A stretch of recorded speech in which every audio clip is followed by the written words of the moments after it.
Mən nə oxuyub tərcümə eləyəcəm, siz də gələn dəfə, növbəti dəfə həmin şeyləri mənə təkrarən cavab verməlisiniz. Go to the pet shop. Heyvan dükanına gedinə. Pet a dog.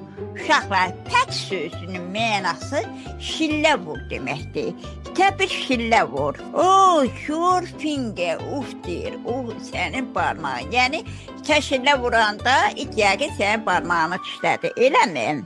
Bəli. Altındakını oxuyuruq balam. Go to the police station. Polis məntəqəsinə gedinə. Talk to the policeman. Polislə söhbət elə. Sorry, no bag found. Təəssüf ki, sənin sumkan tapılmadı. İndi yuxarıdan üçüncü oxuyuram. Nə balam? Saat 7 yazılar. Yox, 7 yox. Neysə. Go to the bus stop. Avtobus dayanacağına get.